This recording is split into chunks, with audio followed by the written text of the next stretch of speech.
So probably the most essential video or the most essential equipment, I should say, for Carlin and I on this trip is the ability to take a shower and stay clean, because our work is hard, it's hot, it's sweaty, and the only way we can do that is with these three things. So we have our little pop-up tent, which is super handy when you're traveling and you're on the road, because you can just flip it out and it just pops right up. You don't have any poles or anything to deal with. So if you gotta go to the bathroom or something like that, you can use it for that, or in the evenings when you want to take a shower. The other thing is our hot water on demand, and this one is made by Coleman, and it's not very expensive compared to a lot of them. It's very mobile, and that's why we chose it, because we knew that we'd be using it when we're in our truck, when we're traveling, but also when we're stationary, and it'd be nice to be able to move it around and not be just stuck to something. It takes a small propane canister, and it doesn't use hardly any propane at all, which is super great. And then it has a pump. The pump actually fits here in the bucket. It's an electric pump, so it does require electricity. And so how we get around that, of course, is having a solar power generator. And so this is our Blue Eddy solar power, 500 watt solar power generator. We leave that in our truck during the day, and that charges pretty well on a 100 watt solar panel. Might be nice to have maybe a couple of panels in the future, but for now, just most of our purposes, it does just fine. We charge our laptops, our phones, and and use it for other extraneous stuff like this. So it does really well, and so really this is all you need to take a shower. Of course, you also need water. Water's a little bit tricky where we're at, and we've already talked about that. So we have a 50-gallon water barrel that we use, that we track in here. So anyway, that's how we take showers, and I'll show you a little bit about how that works in a second too. All right, so start the hot water on demand. You got to make sure you have your DC power here, so get that going. And then it has a pilot light. You got to push down on the button, and you'll hear a flame. And you hear that flame, Sometimes a little tricky at first to get going, but once you get it lit the first time, usually pretty easy after that.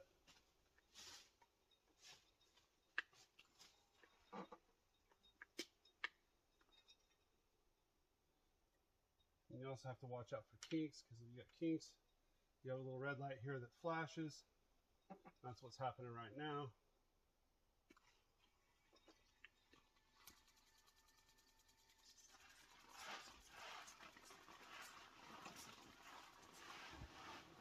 And there we go.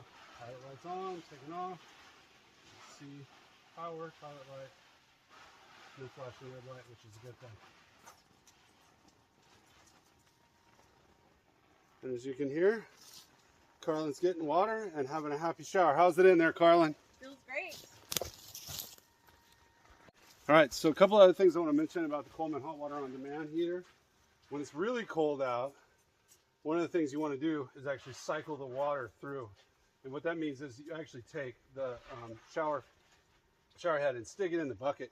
Okay, you can turn it off. Keep running it in that bucket, because sometimes you pull water out of like a stream that's real cold, or if you get it out of a source that's cold, wherever it is, it can take a while to heat up, and you'll be in there showering and it's chilly, right?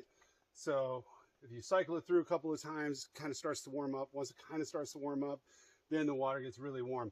And in fact, like, you want to be careful on warm days like today. We're at 74 degrees, 75 degrees right now. You cycle that through once and it's too hot, and you don't want to, it's so hot that it feels like it's burning your skin.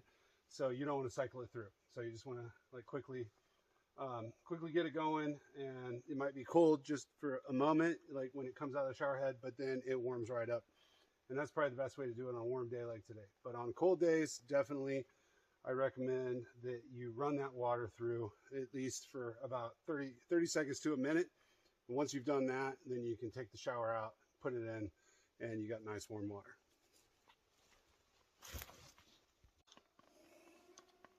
All right, so just trying to give you a little closer view here of the machine itself, the Coleman H-Watt or hot water on demand. There's a couple things, again, you know, when you're operating the dial here, it is a little finicky. So you want to be, you gotta push in, and then you want to get to the point where the pilot light begins. And then when it begins, once you hear that fire, then you should just kind of slightly release it and then turn.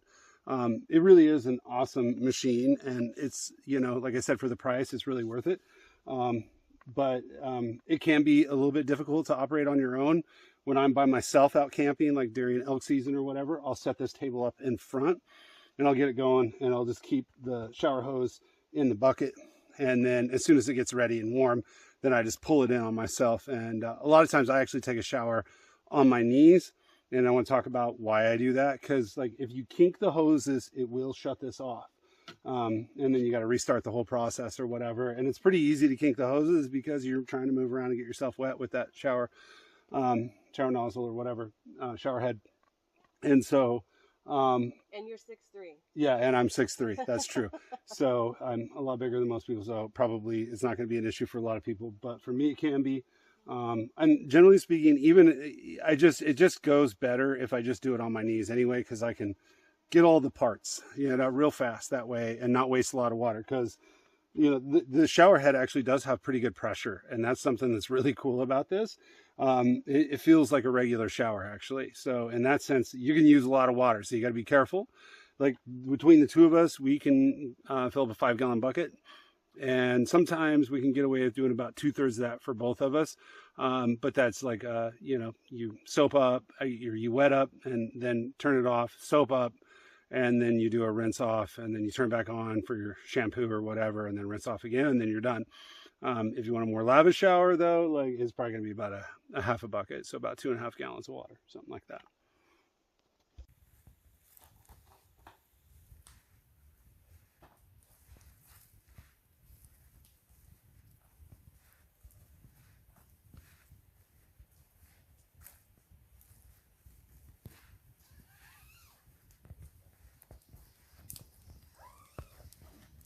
I got seat checked by Lenny.